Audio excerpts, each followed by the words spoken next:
Hey, what's going on, guys? It's another episode of Light Sports Breakdown with LSB and my man JJ the DJ. For more playoff action, we have some more playoffs to talk about, so take it away, JJ.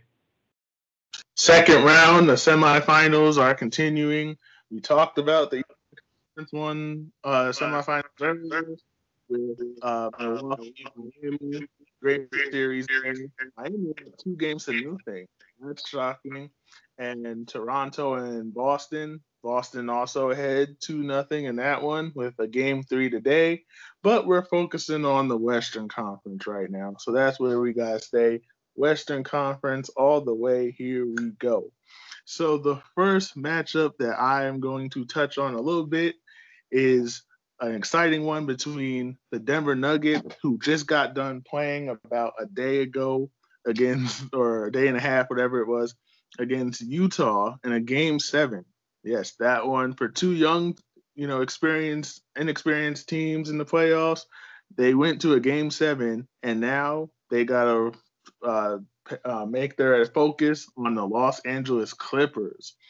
Man, that is a heck of a way to go from Utah to now you got the Clippers. I'm very interested in this series because I think, a lot of people are probably looking on the pressure being on Denver, but I have the pressure on one player, and that's Paul George. I think, he's been good, for an average NBA player, but for somebody of his talent, some have said that he's been underwhelming with his performances in the playoffs so far. Fair. So for Denver, they've gotten a lot out of Jokic and Jamal Murray, who's been one of the brightest players in the postseason. He's averaging more than 30 so far.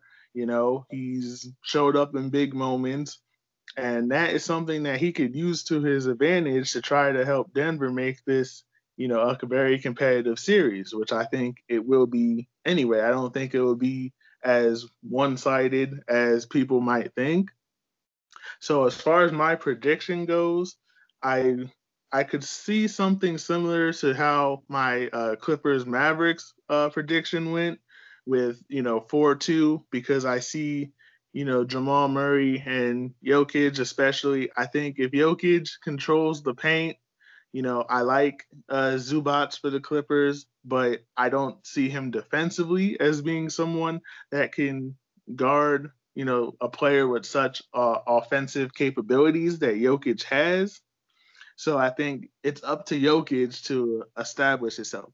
Look, I understand, all NBA players, are good. If you make it to the NBA, you're obviously, better than some people that are not in the NBA. But for Jokic, the playoffs, especially the semifinals, is a chance to dominate, where you like the stars really got to show why they're stars and other players are role players. You know what I mean?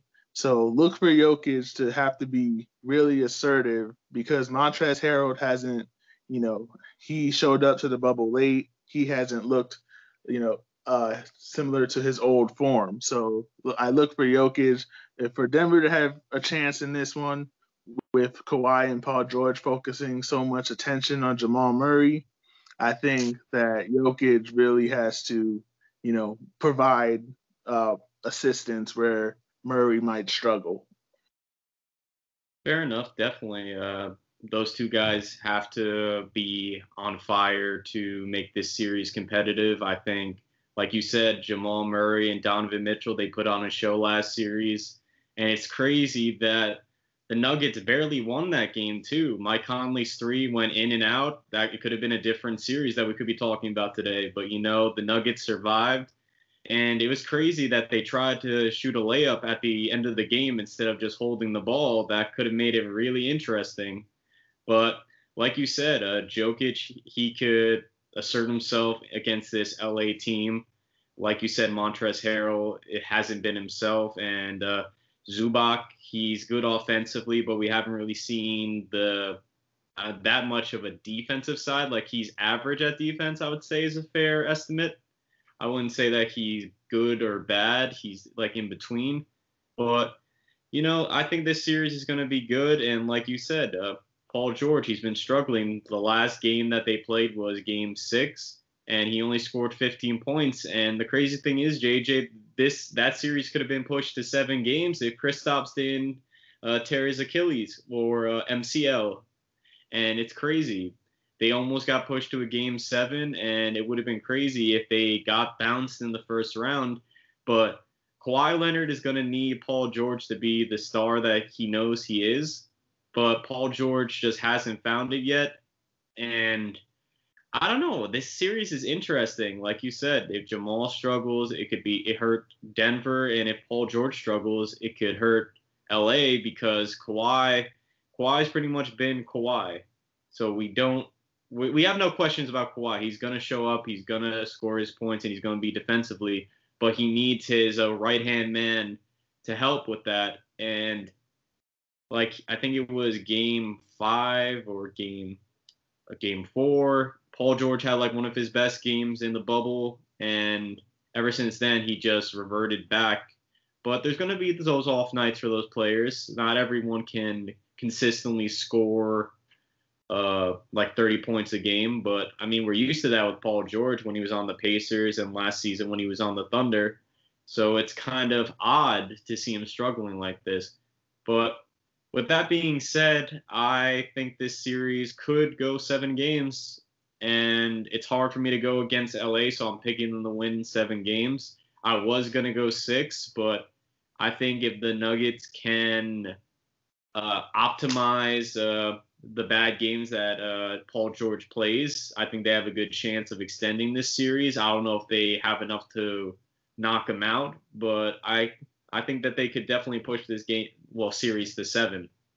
And I like this series. I mean, it would have been interesting with Donovan Mitchell making it to the second round, but it is what it is. The Nuggets pulled it off, and now it's just on to the next series, and it's going to be an interesting one. Anything else you want to say about the matchup?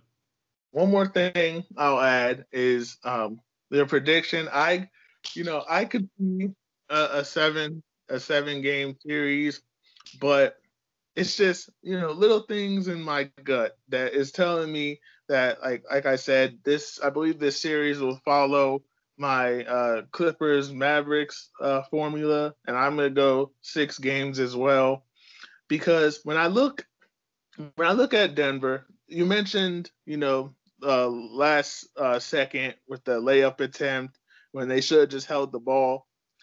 It's little things like that. Teams only learn them from experience. You know what I mean? If and Denver, like I said, is still a young team, and some people don't realize, but coaching has a lot to do. When you see how the effects of coaching works when the playoffs are going on. Yeah. And Mike Malone for Denver and Quinn Snyder are as far as the coaching scales, they're on a little bit of an equal ground. You know what I mean? They both coached their teams well, and for 2 young teams, they both overachieved in what people might have expected from them. Nobody saw the Denver-Utah series being arguably one of the most exciting, playoff series that we had in the first round. But now, as far as the coaching chess match, you got Michael Malone on the opposite side of Doc Rivers, who is one of, Doc Rivers couldn't make him pay on, and make the Denver Nuggets pay on the opposite side.